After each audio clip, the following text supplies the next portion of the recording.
खुलुमबाय। गिबियावनो गोजोन फुंबिलिनि गाहाम हामलायनायखौ बयनिसिमबो जासिहरग्रोनाय जालायबाय। लोगोसे सोरजि दा क्रिएटिभिटी चेनेलाव बरायनानै लाग्रोनाय जाबाय।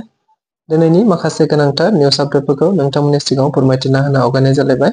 नोंथांमोनहा नायनानै जुदि मोजां मोनोब्ला लाइक खालामगोन, शेयार खालामगोन होनना आसा खालामबाय। लोगोसे चेनेलाव गोदान फैदोंब्ला आरो सानफ्रामबोनि गोनांथार खौरांफोरखौ बेबायदिनो मोनबाय थानो लुबैदोंब्ला जाहाथे चेनेलखौबो साबस्क्राइब खालामनानै लायो, बेखौनो गुरै खावलायबाय।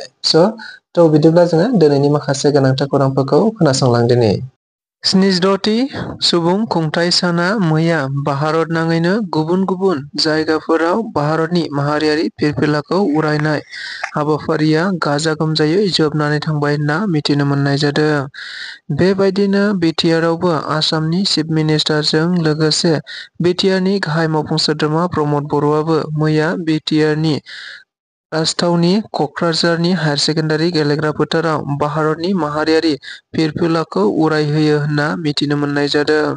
लोगोसे प्रमद बर' बिथाङा फिरफिला उरायहोनाय हाबाफारियाव बाहागो लानानै बिथाङा गावनि बिबुंथियाव बुंथिनानै होनाय बायदिब्ला थारैनो आथिखालाव आसामनि गिबि मन्थ्रि डक्टर हिमन्त बिश्व शर्मा बिथांनि दैदेननाय खावलायनाय आरो भारतनि गाहाय मन्थ्रि नरेन्द्र मदि बिथांनि खावलायनाय बायदियैनो दायो भारत नाङैनो गोजोन मोनसे थासारि सोलिबाय आरो जायखौ लानानैनो दायो भारतनि दाब दाब जायगाफोराव जों बयबो सुबुं खुंथाइ सान आरो उदांस्रि सानफोरखौ गाजा गोमजायै खुंफुंनो हानाय जाबाय होननानै बिथाङा गावनि बिबुंथियाव बुंथिनानै होनायखौ नुनो मोनदों।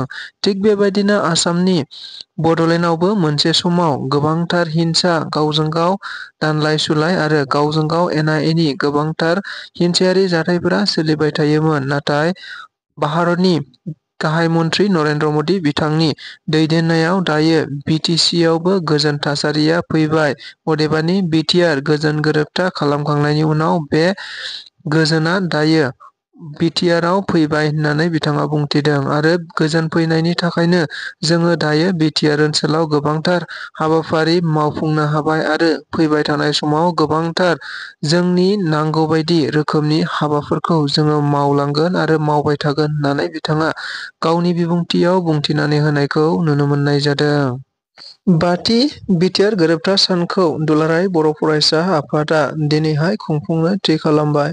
खुंफुंनो लानायनि सिगांनो मैया दुलाराय बर' फरायसा आफादनि हांख्रायनाय बायदियैनो गासै आसाम नाङैनो मोनफ्रोमबो दुलाराय बर' फरायसा आफादनि दखरा आफाद, जिल्ला आफाद आरो मिरु आफादनि गासिबो मावख'फोराव आलारि बाथि फोजोंनायखौ नुनो मोननाय जादों।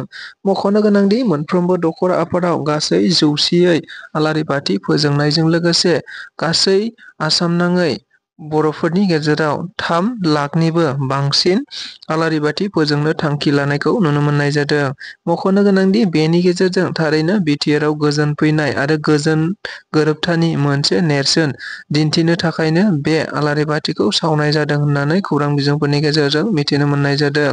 बेखौ नोजोर बोनानैनो मैया दुलाराय बर' फरायसा आफादनि मानगोनां आफादगिरिजों लोगोसे गासिबो दैदेनगिरि बिथांमोनहाबो बिटिआर गोजोन गोरोबथाखौ बरायनानै मोनसे आलारि बाथि मोनाबिलियाव आलारि बाथि सावनाय हाबाफारिखौ आबुङै मावफुंदों होनना मिथिनो मोननाय जादों।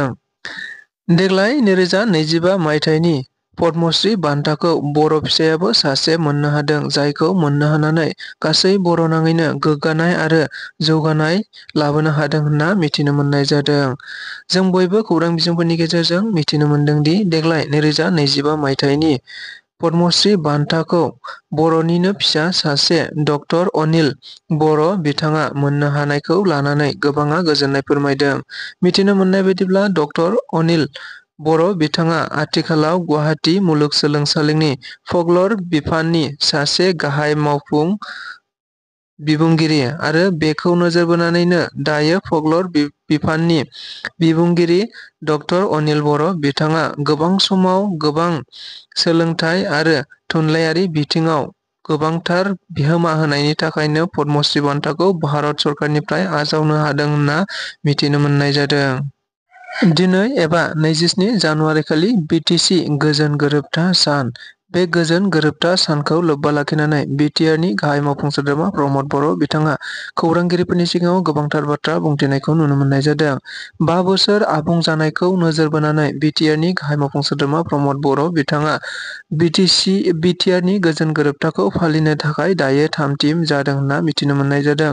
लोगोसे बिथाङा बुंथिबावनाय बायदिब्ला देग्लाय बिटिआर गोजोन गोरोबथाखौ सान 2 हाबाफारि लानानै खुंफुंनाय जागोन होनना बुंथिदों। जेराव 27 जानुवारि खालि गोजोननि थाखाय बयनोबो गोजोन बिलाइनो थाखाय बिटिआरनि गाहाय मावफुं सोद्रोमा प्रमद बर' बिथाङा बिटिसिनि मोन 40 बियाबाव गासिबावबो गोजोननि थाखाय बाइक रेलि खालामनाय जागोन होनना बुंथिनायजों लोगोसे 28 जानुवारि खालि बिटिआर गोजोन गोरोबथानि 5 बोसोर आबुं जानायखौ लानानै मोनसे 60 निफ्राय 70 रोजानि सुबुंगौमा खुंफुंनाय जागोन होनना बुंथिदों।